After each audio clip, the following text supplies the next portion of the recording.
There is a disease that has killed more human beings than any war in history, more than the Black Death, more than the Spanish flu, more than both world wars combined. For 3,000 years, it swept through civilizations, leaving behind scarred survivors and mass graves, pharaohs, emperors, children. No one was safe. It killed approximately 300 million people in the 20th century alone. Its name was smallpox. And then, in 1980, it was gone. Not contained, not managed, gone.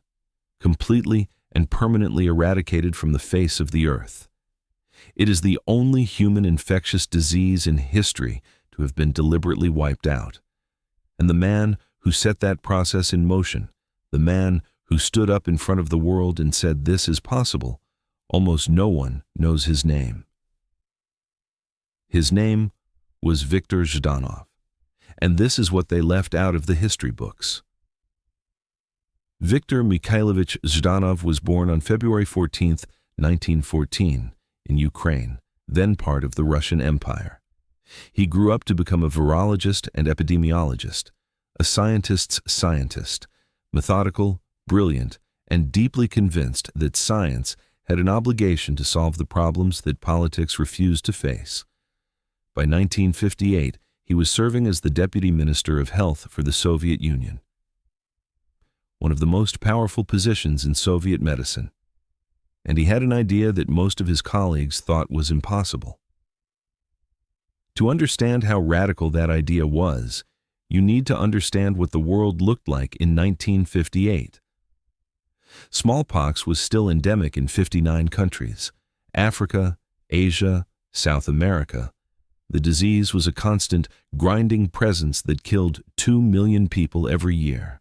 2 million, every year, year after year. In the countries where it struck hardest, entire communities were devastated. Survivors were left blind or permanently disfigured. Parents buried children, governments spent fortunes on containment that never fully worked. And the medical consensus at the time was simple. Smallpox could be managed, but never eliminated. It was too widespread, too deeply embedded in too many places. The logistics were impossible. The politics were impossible. Viktor Zhdanov disagreed. He had spent years studying the disease. He understood its biology, that smallpox had no animal reservoir, meaning it could only survive in humans. He understood the vaccine, that it worked, and that it was stable enough to be transported across the world if properly preserved. He had also been quietly studying a new technique called lyophilization, a method of freeze-drying the vaccine that would allow it to be stored and shipped to remote corners of the world without losing its effectiveness. The pieces, he believed, were all in place. What was missing was the will. In May 1958, Viktor Zhdanov traveled to Minneapolis, Minnesota. The World Health Assembly, the governing body of the World Health Organization, was meeting for its 11th session. It was a significant moment. The Soviet Union had been absent from the United Nations and its agencies for 9 years, boycotting international organizations during the tensest years of the Cold War. This was the Soviet delegation's first appearance back at the Assembly, and Zhdanov used it to propose something that had never been done before in the history of medicine. He stood before the delegates of the world and presented a detailed, methodical plan for the complete global eradication of smallpox. Not reduction, not containment, eradication. He cited Thomas Jefferson, the American founding father, who had written more than a century earlier that future nations will know by history only that the loathsome smallpox has existed. Jefferson had dreamed of a world without smallpox. Zhdanov was proposing to build it. The room was skeptical. Just 3 years earlier, a similar proposal had been rejected by the same assembly as too unrealistic, too expensive, too ambitious. But Zhdanov was prepared. He laid out the scientific case. He explained the biology of the disease, why it was uniquely vulnerable to eradication. He presented the lyophilization technique that would make mass vaccination in remote areas possible. He addressed every objection methodically, and then he made an offer. The Soviet Union would donate 25 million doses of smallpox vaccine to start the program. The World Health Assembly voted. The result was unanimous. For the first time in history, the world had agreed to try to eradicate a disease entirely. The road from that vote to actual eradication was long, complicated, and often nearly derailed. From 1959 to 1966, funding was minimal, around $100,000 per year. Progress was slow, especially in Africa and South Asia. The program nearly collapsed multiple times. In 1967, the WHO finally committed serious resources, launching the intensified smallpox eradication program with a dedicated team and proper funding. The strategy evolved.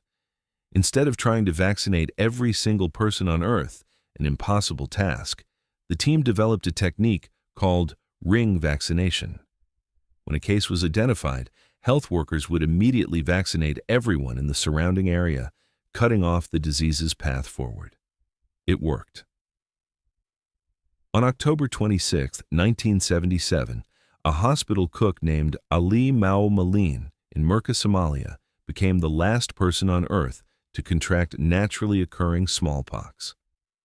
He survived, and after intensive monitoring confirmed that no new cases had appeared anywhere on the planet, on May 8, 1980, 22 years after Viktor Zhdanov stood up in Minneapolis and said this is possible, the World Health Organization officially declared smallpox eradicated. It is estimated that the eradication of smallpox has saved between 150 and 200 million lives since 1980. Every person born after 1980 has lived their entire life without the threat of smallpox, because of a decision made by a Soviet virologist in a conference room in Minnesota in 1958. Viktor Zhdanov spent the rest of his career in scientific research. He studied influenza. He studied hepatitis. In the 1980s, when the Soviet government was desperately trying to pretend AIDS did not exist, Zhdanov became the first Soviet official to publicly confirm that HIV was present in the USSR. It was a courageous and politically dangerous thing to do. And then, in 1984, the anonymous letters started arriving.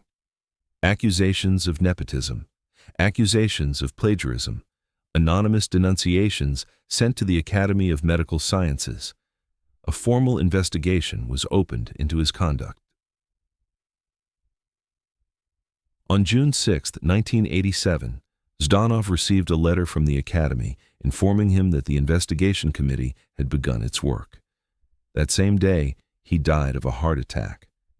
He was 73 years old. The man who proposed the eradication of smallpox, who saved 200 million lives, who stood alone in a room full of skeptics and said this can be done, and then showed them how.